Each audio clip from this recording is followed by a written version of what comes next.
Good evening, everyone. Thank you for joining us at our virtual program. I hope everyone has had a good week so far, and if it hasn't been a good week, I hope it starts getting better.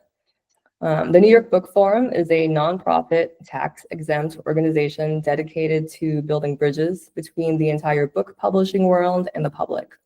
A good percentage of our membership are fellows in the print and publishing industry. And whether you're familiar with print already or you're involved in publishing and literacy, but not necessarily involved in the print world, I hope tonight's program brings you some insight into the constantly evolving world of print. So tonight's program is titled The Changing Crafts of Print, and it's an exciting discussion about the balance between conventional offset print and digital print technology. Offset printing has dominated the printing industry for many 100 years, maybe. The first offset press was invented in 1875, and now it's 2024, so do the math. It's been a while. In the 1990s, the first digital press was invented, and it was originally a niche market, but now it's 2024, and a lot of things have changed. So there's a place for both methods in the print industry today, and our discussion tonight explores this topic with Christian Schamberger, president of Mercury Print, and Ashley Gordan, the publishing segment manager for the page-wide industrial division of HP.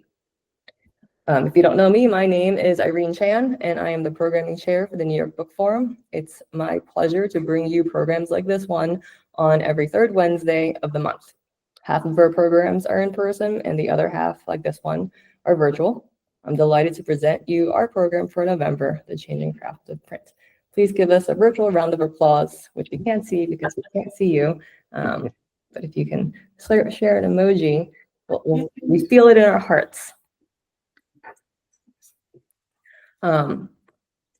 Before we jump in, if you have joined or if you didn't hear me before, the chat function does not seem to be working. So if you would like to pose a question or make a comment, please do that in the Q&A section because I can see that. So thank you. Okay, so let us get into our program. Christian, can you start off by telling us about your journey? Irene, so my name is Christian Schamberger. Thank you for the introduction. And so I've been in the wonderful world of print for about 25 years now. So I'm one of the odd ones out that went to school for print management and sciences at where I live currently, Rochester, New York, Rochester Institute of Technology.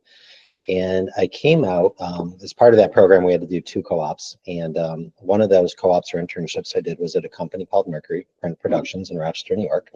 And at the time, we were a commercial sheet-fed printer, and that viewed ourselves being located in Rochester as having great access to technology companies. One of them being Xerox. I saw Debbie on the on this line, and as well as Kodak and Heidelberg Digital and so on and so forth.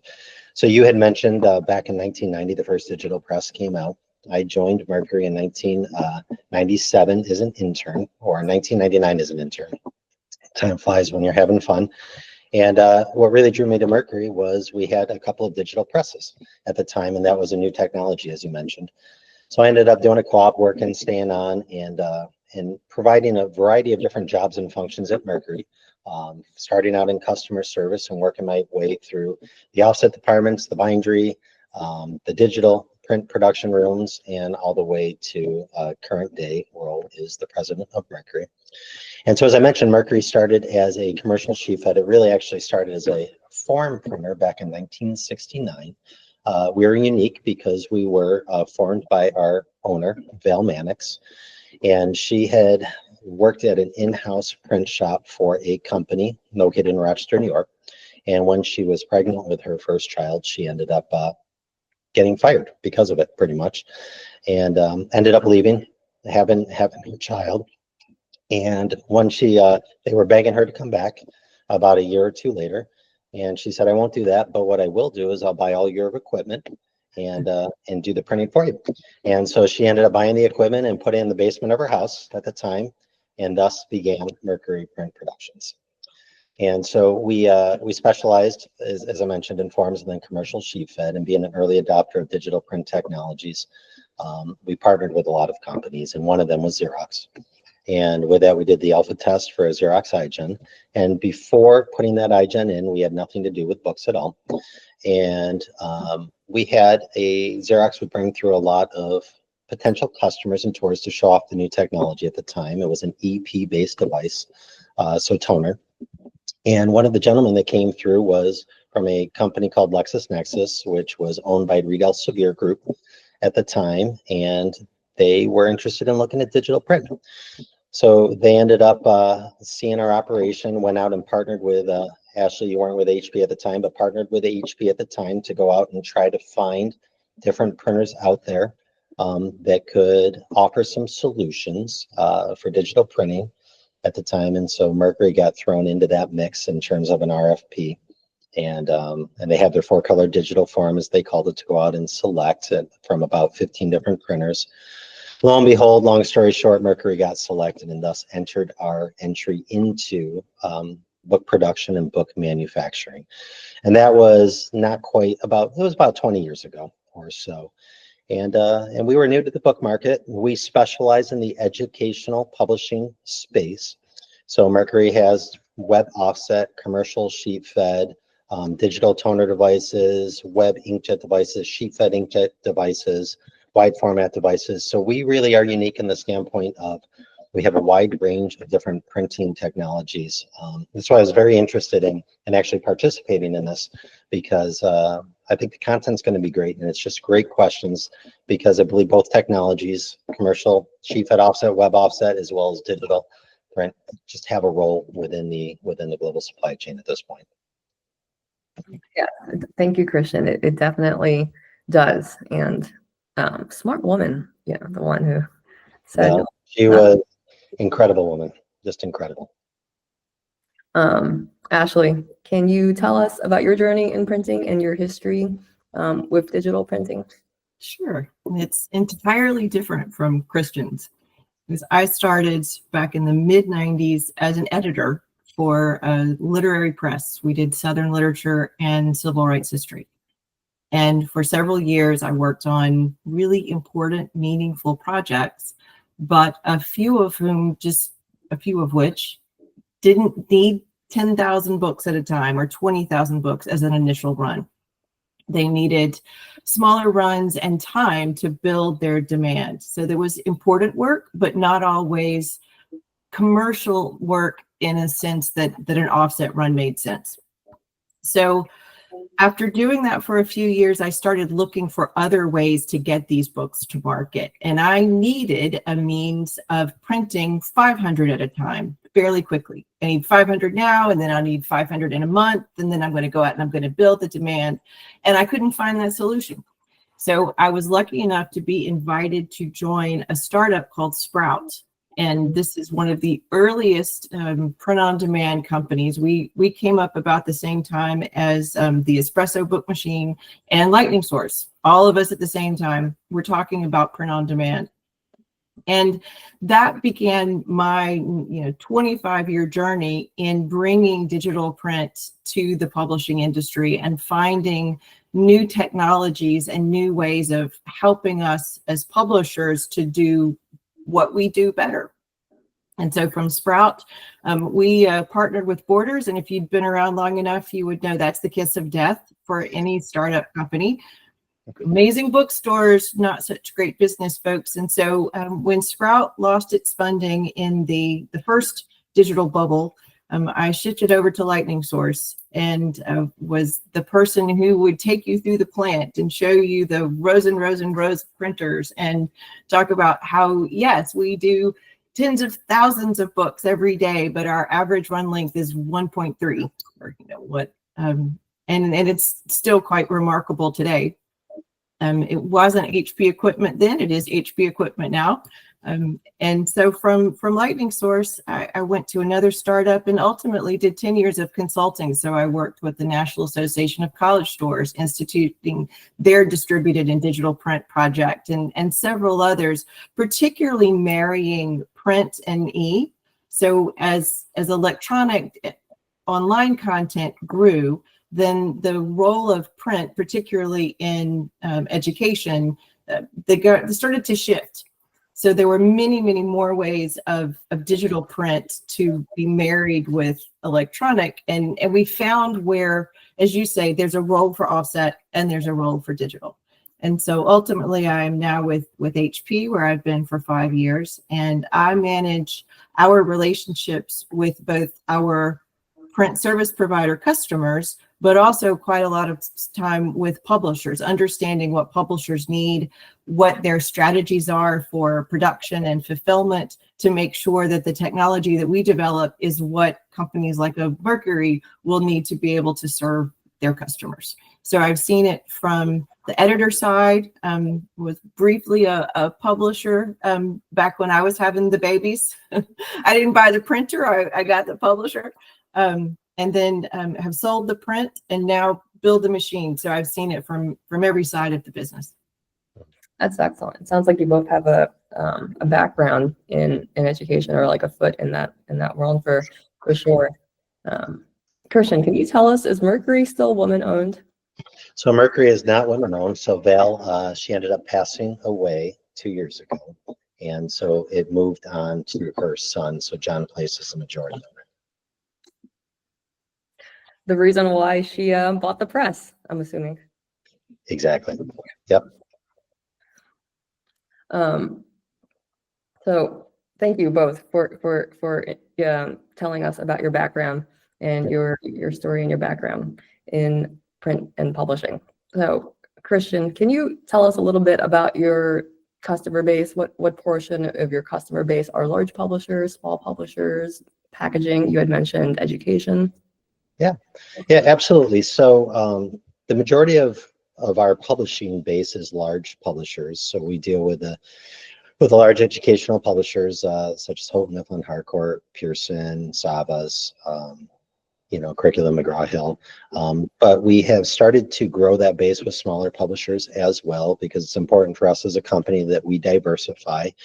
And we watch some of the larger publishers adopt some of the digital technology first.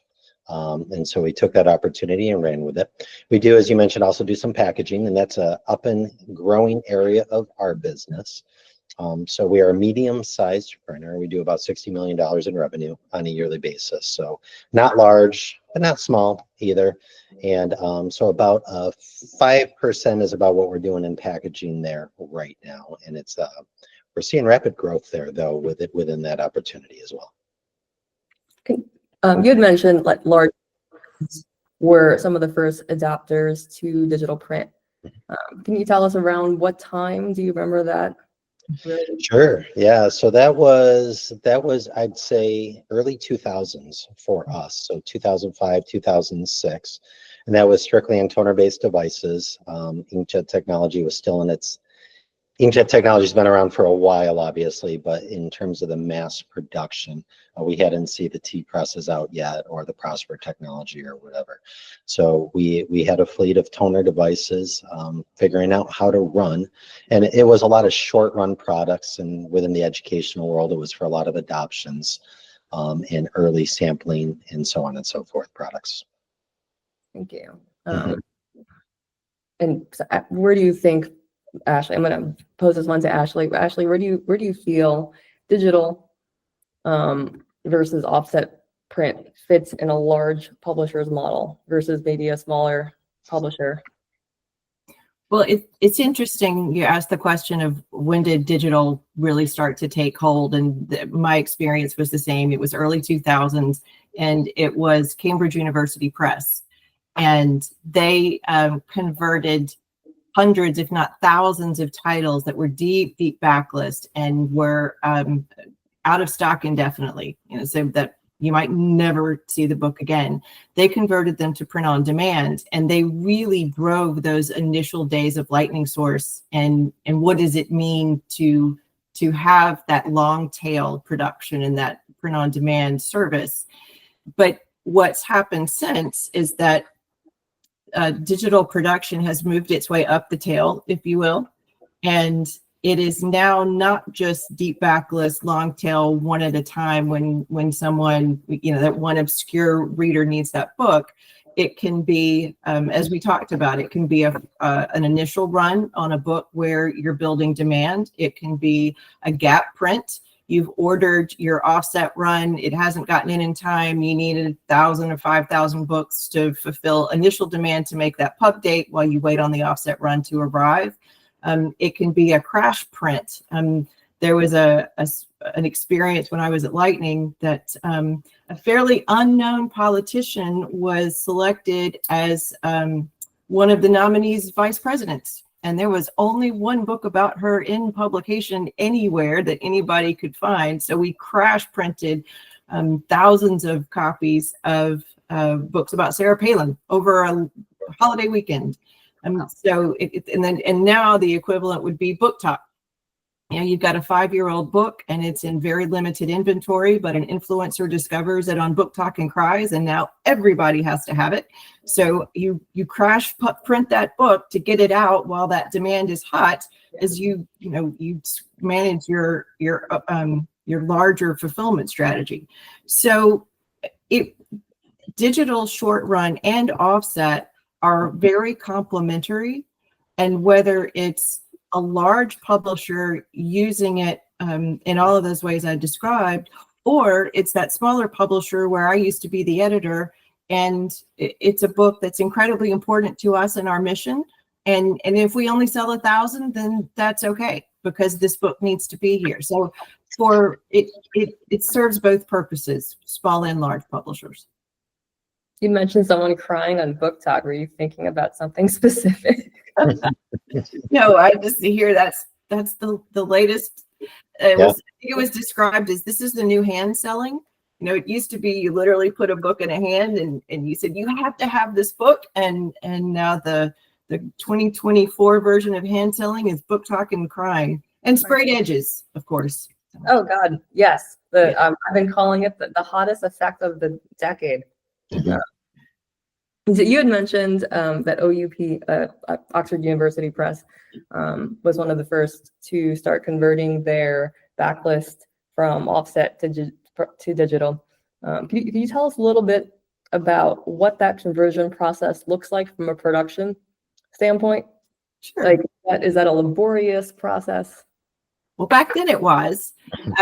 In the late 90s, when I was at Sprout, I called on all the major publishing companies and was explaining to them what print on demand is. And I was in boardrooms at Simon & Schuster and HarperCollins and the leading publishers in the United States. And I'd say, all I need is your files. And they'd say, files? And I said, yeah, your PDF files. And they would look at each other and they said, well, we have film.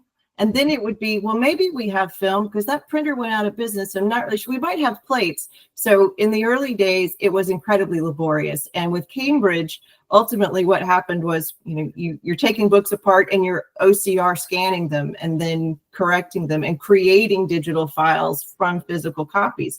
Now, of course, publishers will often set up a book with a digital short run printer with the same file that they send to the offset printer. You're doing it simultaneously. So now they're interchangeable, whether it's for a digital run or an offset run. Thanks. Thank you for giving that clarification. From the production side, I was just curious. Christian, a lot of publishers switch back and forth between one method of printing to another. What stage in the life cycle for the same title do you see publishers doing this?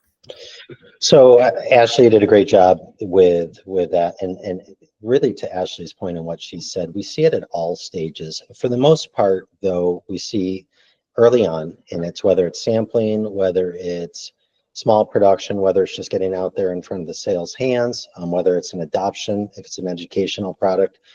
We 9 out of 10 times see that digital now. Then when it goes through its first round of corrections or into implementation, it's traditionally going domestic web offset or maybe Far East manufacturing. And then we see it come back down in a couple years back into a tail where it fits more into the digital quantity technology. But as Ashley said, we've watched it bounce back and forth for a variety of reasons, whether something's being produced overseas, and it's delayed from shipment for whatever reason, there'll be a quick digital run, whether there's an unknown territory that was won or book sales that are needed. We'll go quick inkjet, or we've also watched publishers, if they're not sure what their demand is going to be, or they're not sure what their forecast is going to be, and they don't want to tie up the dollars in the inventory, we'll see them ordering many times digital rather than doing a single, web offset run throughout the year. Do you see this happening more commonly with first prints, where a publisher might do a large first print, much of it being offset and then some of it digital, and not because they have a shipping problem, like they've planned it from the start to do a small portion of it digital? Yep, we're seeing that more and more. And I think that, it's partially driven, at least in my opinion, from the reach now that digital printing, especially within the inkjet realm, has really been able to, attain. We've watched the quality improve. We watched the material. I mean, you can print on the same materials. You can, for the most part, the quality's up, for the majority of these books where they need to be. And it's in the hands of the consumer. A lot of the consumers aren't going to know the difference between inkjet and offset technologies now. Would you agree with that, Ashley? I would. And one of the conditions that has caused this, some of it arose during the pandemic, but as retailers place orders with publishers closer and closer to pub date, it makes it really difficult for publishers to order as far out as they once did.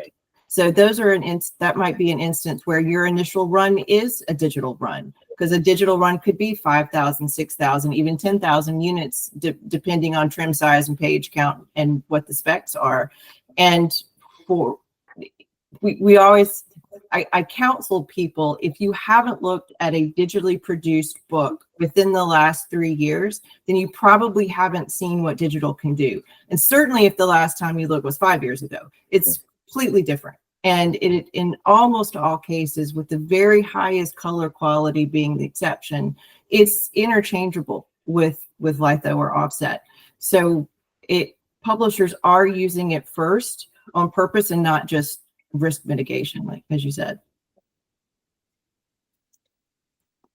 Oh, can you tell us a little bit about, either of you, what are some of the major advantages that are more suited for digital print versus conventional, and vice versa? So Ashley, I'll let you go for the digital side. What are some things that are better suited for digital? So particularly if you're looking at sustainability and paper waste, just the way digital presses run, there's much less paper in it. And I want to be really careful because I know I have an operator sitting right next to me virtually. But digital presses are more precise in when I turn it on, I'm getting books. When I turn it off, they stop making books. So there's much less paper waste associated with the digital press. Digital presses are capable of the same finishing, depending on the equipment that your particular provider has. They are capable of being finished in the same way that a litho or offset book production run could be. So they really are for when you know exactly how much you need it very quickly. Say you need it within days or you need it within a week. Oftentimes your print service provider can slot that job in and they can turn it for you very quickly. And also digital works great if you are operating in a distributed environment.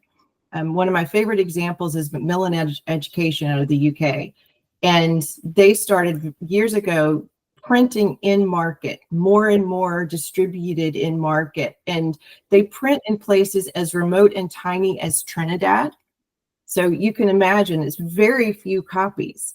But what they found is that educational institutions that know they can get the book in a very short time, as opposed to that out of stock indefinitely, they actually order as opposed to having it back ordered or just dropping it from the adoption list altogether. So they've actually seen their unit sales and revenues grow because they are printing in these tiny quantities digitally but right where the book needs to be. So you're getting as close to the consumer as possible. And of course, inventory management, print on demand, or just short run production and automated replenishment. Say I want to have no more than, say, 3 months inventory or even 6 weeks inventory of, I can have more titles in my warehouse, but fewer copies of each title. And if you're integrated with your printer and you have automated replenishment, where every time it drops below 50 copies, then 2 more copies are automatically replaced. So you have much better control over your inventory. So that's also sunk costs. You know, you're able to have more flexibility with all of your capital resources, and you can reduce your overall footprint, your overall warehousing footprint. So digital really allows you to be much more precise and specific in where you spend your money and how, and getting your books where they need to be when they need to be there. And Ashley, I'm going to give 2 more points on digital before we get into some of the offset advantages. One, and I'm thinking of it now because we do a tax book every year because the tax laws change all the time, and there's a million sections to it. Not really, maybe a million, but maybe 25, and they all have bleeder edge tabs to them, so it's easy for a reference. And the ability with digital to get that color consistency the same is much, much easier than on an offset press. You could do it on an offset press, but you push a button on the digital press and it keeps the consistency. Yeah. The other thing you don't have to deal with digital on some of these larger books are dealing with push out. So we get consistency as well in terms of the same placement because we're coming out with collated book blocks. So there's certain advantages with digital, especially if you're looking at some of the ancillary products that are out in the market, whether it's card sets, flip charts, some of this other stuff other than just books. Being able to come out collated removes so many steps out of finishing from a typical commercial web or sheet fed press, which would need collating or some of the challenges with push out or color consistency, so on and so forth. That's more interesting about color consistency with digital. That's certainly a great benefit. What a great sell for digital, Christian. How are you going to answer? Now I wouldn't have said that 5 years ago. I'll tell you that. It's come a long way. Yes, it's come a long way. So then, you know, on the web offset or the sheet fed side, obviously quality is phenomenal. And based on what line screens you're running at, whatnot, it is the standard. It's the standard that digital's always been chasing, you know. And then when you get into a lot of the higher runs in the mass paperbacks or the big student editions on the educational side, and you're running 200,000, 250,000 of these national editions or units or workbooks, it's digital just can't compare from a cost standpoint there. So you've got the advantages there. And then also, you know, it's if you would have asked me again a couple of years ago, you know, one area that we've been doing, you know, when you get into cookbooks or you get into other, you know, trade type books that have heavy coverage, offset still has the advantage there from a price point as well. So we're continuing to see digital reach milestones in terms of where the pricing is going, but offset still has the advantage. So I work in children's publishing, so we look at color all the time. So, you know, what you're saying about digital and color consistency definitely resonates with me here. And looking at picture books all the time, color is definitely always a main concern. You know, as a publisher, we want vibrant color. We want, you know, engaging print. Paper also plays a role in that also. So I think, you know, offset has some advantages there over digital, but you just mentioned like 5 years ago, you wouldn't have said that digital could hold color consistency, but it does now. So like what changed there? And with the advancements in digital, can you like, it's we're watching this, you know, and Ashley might be able to speak better to this from me from the HB. I can speak from what I'm seeing it's just constant developments, whether it's software. I'm amazed at what is done with software upgrades. And whether it's how they're laying it down, whether it's the size of the drops going down, it's incredible the impact that software changes and upgrades have had, you know, on image quality, substrates, and the ability and the changing inks, whether it's HP or Kodak or whatnot. the amount of research and development I think that's gone into the ink technology to really, especially from an inkjet standpoint, to have it. One of the challenges we always used to have was inkjet it's a water-based technology, so it's friendly from an environmentally standpoint that it is water-based, but that used to soak into the fiber and it would create that dull look that you weren't used to seeing. It almost looked faded. And as the technologies changed, that ink and that pigment really started just to be able to sit on top of that paper and I think improve that quality and look there. So it's, as well as the inkjet heads, there's a lot of development and research that goes into watching those develop and the nanotechnologies and how they can put down such fine quality is really, really incredible, especially even on the sheet fed inkjet side and the technology developments. On the sheet fed inkjet, I'm blown away with, you're very hard pressed to tell the difference between sheet fed offset now and sheet fed inkjet. And Ashley, would you agree with those areas where I think there's probably more going on that I know of? But well, I think the important point is what you mentioned. There's a tremendous amount of investment in the technology and the innovation, and it never stands still.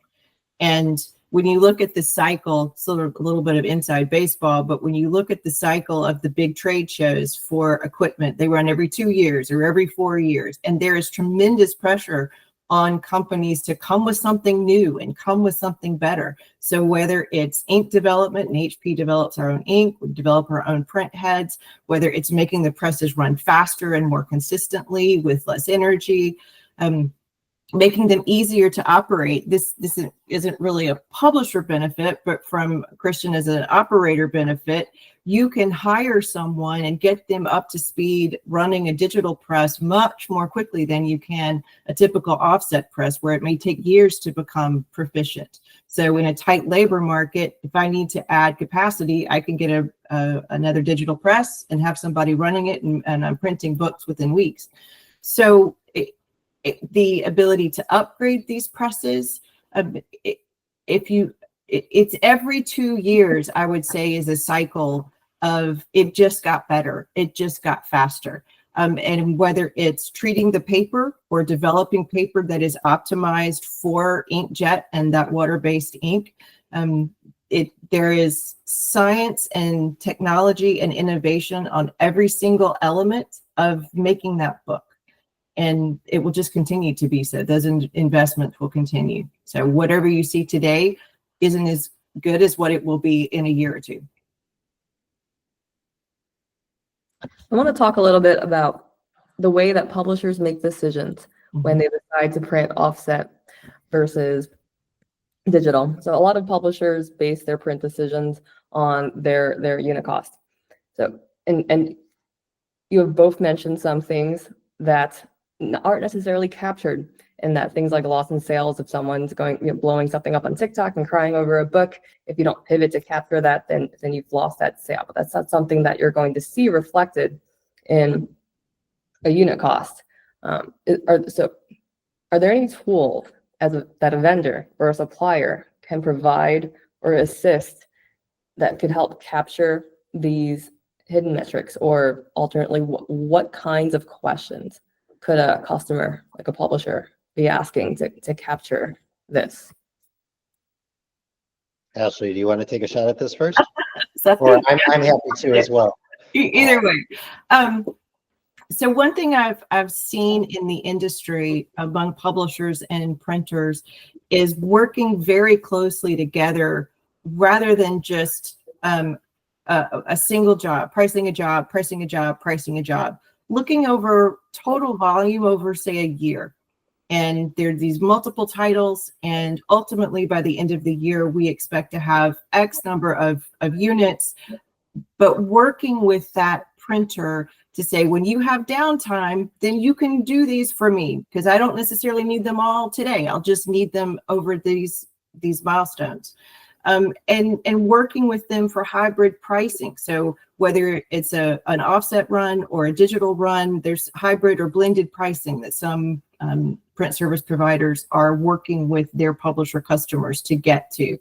So I think looking at your printer as a partner and not just a vendor, and not just relying on the individual RFQ per order or per book, and thinking about it holistically and understanding what makes it easier for your printer to serve you and give you what you need, and being able to, you know, a little back and forth. That I think will dramatically impact how fast digital begins to make that transition toward more and more higher runs. Mhm. So Yeah, is and it good enough for you? you teed it up perfectly, Ashley. So, and what we do from a provider standpoint and a partner with the publishers that we work with is we create tools, and it's based on each individual publisher and what they need in terms of, and it's a tool for them. So just pricing's up front for us. And much like Ashley's talking about a hybrid approach, it takes into account everything from the cost savings on just even paper, as Ashley was talking about. You know, you're utilizing less paper with digital inkjet as you are compared to web offset, because you don't have the make readies, so on and so forth. So it's really all about that partnership and working together to solve the solution. And then we, as a print service provider or just a printer, you know, we've created tools that our customers can have based on their unique needs, which may tie in, whether it's cost of obsolescence, whether it's just you know, tying up dollars with inventory, paper, you know, all of that will go into the equation. And you had also mentioned, you know, indie or smaller, medium-sized presses versus large publishing companies, and the difference. Obviously, focusing on that unit cost on your initial P&L is traditionally what publishing has always done, and compensation is based on it, and marketing budgets are based on it. So many things are determined by that initial unit cost and that initial print run. But for those publishers who can back up a bit and do that total landed cost, like I mentioned, Macmillan Education, and they actually ran all the numbers of their total landed cost. So yes, this book that was printed in Trinidad 1 at a time or 5 at a time, that unit cost was certainly higher than if they had printed 50,000 in China. But what they found in terms of inventory, storage, transportation, shipping, fulfillment, missed sales opportunities, they were either even or better with that unit cost. It might be really difficult for a large publishing company where people operate in silos to look at that total landed cost. But a smaller company where people are wearing a lot of hats simultaneously and everybody's in the same room, you might have the opportunity to do that total landed cost more efficiently and quickly and be more agile than that larger publisher. So I think that's a tool too, is to really understand, how many am I going to pull? You know, what did that cost? What did that do to my unit cost if I printed 5,000 but I pulped 2,000? So being able to take all of it into account will provide a more accurate assessment of that unit cost comparison. That's definitely a good takeaway for publishers to think about. How do you cross your communication between your departments and your divisions? I mean, obviously, these are things that take time. It takes time to change our process, but it sounds like there's a lot of value in doing something like that for everybody. Mm-hmm. Christian, I want to talk a little bit about to both of you. But Christian, since you're on the vendor side, I want to ask a little bit about the skill sets that are that you see that are suited really well for conventional versus digital. So, you know, are there skill sets that are better for conventional offset versus digital, and do they? So when we're looking from an employee standpoint, Irene, is that what you're thinking? Yeah. So yes, they're different. So on the conventional side, it's the industry is changing with new equipment as well on the conventional side. So you do need a bit of a technical standpoint from a computer, but it's much more mechanically driven. It's much more of a trade and a craft still. So it's different. It's, you know, if we're running a web offset, it's a 3-person team. You've got a roll tender, you've got a second pressman, you've got the lead pressman. You know, on the digital side of it, it's really geared more towards, maybe I shouldn't say this, but almost a younger generation, right? The Yeah. machines are designed as almost as if they're playing a video game. And Ashley, we had talked about that, briefly. Yep. So it's more engaging, it's more touchscreen, it's more just technology focused. And so it's, from my standpoint as a printer, it's much easier for me to find and attract digital press operators. It's I'll coin a term, or Ashley, you had said this, I think, when we were talking earlier, it's sexier. It's sexier for them to want to be able to run a digital press than it is a traditional web offset or commercial sheet fed. Yes, I think sexier was a term that I have heard.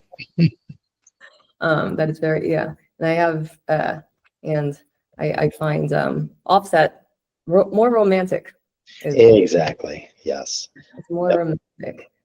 There's a whole process. You have to like fight the machine. That's what I always hear Preston saying. You really have to fight the machine. Yep. There's little tips and tricks on the offset side that it just takes years and years for these guys to learn and pass down. And on the offset side, we'll have people that'll just work their way up almost as if it's an internship or an apprenticeship. So when you approach, filling gaps in your labor, and you're approaching someone to attract them to come to print, what's your approach when you're trying to get someone to come work on a digital press versus trying to get someone to come work at an offset press? How do you attract someone to come work at an offset press if digital print is like a video game? It's tough. It's tough. We're in an industry that's really been impacted by how we consume information as consumers. And so print has almost been viewed, and shame on us as an industry, as printers, it's been viewed as an outdated technology and as a dying industry to a certain extent. And so we have to actively work against that and show the benefits to print, show the benefits to having that piece of paper to touch and feel and whatnot. So we work hard on that standpoint. But we're working with, whether it's with local schools and trade shops that we have on the offset side of the business, to really find people that want to work with their hands. They don't mind getting dirty. They enjoy the mechanical side of things, whether it's somebody grew up working on their cars or whatnot. We're gearing the ads towards those type of, or the open positions towards that type of skill set. And on the digital side of it, we literally are gearing it towards the people that love the video games and the younger generation that just, they don't mind being in front of the computer. They don't mind. They want to be up on the technology. They want those software upgrades. They want to deal with the new technology and be kind of at that cutting edge. So it really is two completely different job descriptions and ways that we market those going out there into the industry. And it's interesting too, because if you look at our demographic within our shop on the commercial side or the offset side, it's an older demographic than it is on the digital side of the business. It's two different. We work very hard to make sure it's one culture at Mercury, but there's still two distinct different cultures that go on within the realm. Yeah, and you hear this about the print industry, about the labor force, and you worry about if you're looking at your offset side and the labor is generally older, then at some point there's going to be a gap as these people hopefully retire, have to retire. So then what do you do? And so if digital is more attractive and it gets them in. It does. It does. But we still need our offset operators. Do you see a lot of migration there where someone's in digital and they're like, oh, this looks really cool and I kind of want to get over to that side? Not a lot, but we see some. We see it as, the offset guys view their team as a bit of family together. And there's a certain camaraderie that goes together that gets contagious at times for people. And so we watch that, because what's attractive on the digital side for me as well as a printer is I can have one person running the machine. I don't need three people running the machine. Or if it's smaller, sometimes it can have one person running 2 or 3 devices. But there's not that camaraderie of working with a team per se. So some people are drawn to that, and that will get them to shift over. I never thought about that camaraderie. That's yeah, that's why it's so romantic. There you go. It's all about the relationship. Yep. I want to wrap this up with a question to both of you. Ashley, I'm going to ask you first. What are you most excited to see in digital print in the coming years? So I think to go back to where we started, what got me moving from editing and creating books to printing books, we have within our ability the technology to print any book where it needs to be for that reader who needs it. One of my favorite projects that we work on here at HP is we do dual language children's books for children who are at risk or who have been displaced. So we've done several thousand books for Ukrainian children, for example, in Ukrainian and English, and they're illustrated by Ukrainian illustrators and they're written by Ukrainian children's book writers. And those books were able to be printed and bound and quickly got into those libraries at a time when there was, it was very quick when we were able to turn it around from you get the resources to you have the transportation to when is it safe to get to the libraries. And that happened. Just like that story I said about the student in Trinidad who is now able to get a printed copy of the very latest scientific material that they need, so they are not in any way disadvantaged by where they live or how far away they live from a more developed and more industrialized country. So what excites me the most is that this technology is only getting better. It's the quality is getting better. The presses are moving faster. The number of units that you can do digitally is still down to one, but now it's getting into the thousands. So there really isn't a reason to not publish that book that needs to be published. And if there's a kid who needs it, then we can get them that book and get it where it needs to be. And we're only going to get more farther afield, flung even more remotely as the presses themselves get smaller and easier to operate. So for me, it's what we all do. It's why we're in publishing. People come to publishing not to make a lot of money. You do it because you love books and you love what you do and you love the power of what books can convey. And this technology is going to help us all do more of what we love to do every day. And I think when you look around the world that we live in right now, education and escapism and really reliable, trusted words, we just can't get enough of them. So I think it bodes well for the future of our industry, which so many people have said was over. I love that. I love the way that you put it too. There's no reason to not give a kid the book they want to read. Coming from Scholastic, the book club model was always about getting every kid a book that they wanted to read. That was the book club model. That was the catalogs and everything. So I love that, and the way that you put it is perfect. And I couldn't repeat it because I forgot what you said it, but I couldn't either. Christian, what about you? What are you most excited about? How am I supposed to follow that? Sorry. No, much like Ashley, I'm very passionate about the power of a book, and and I mentioned a little bit earlier, we've been, as printers, it's been viewed as a dirty industry. So I'm excited about seeing it get cleaned up from a sustainability and an environmental standpoint. And to me, book is knowledge, book is power. It's nice to see. I get excited to see companies like an HP or a Kodak or a Xerox just investing into the technology to see us moving towards the future. I think that everybody should have books. Everybody needs books. I know that the industry is going to continue to change and how we consume our information is changing. But I think it's so important for our industry, which used to be the third largest industry in the world, not 25 years ago, has changed dramatically. And if we didn't have providers like the HP or the Kodaks pouring the money into the research and development into the technology that allows us as printers offer solutions to our customers, the publishers, to meet the changing trends and of the consumers and of the world overall. It's we'd be in trouble. And so I get excited about that and where we're headed.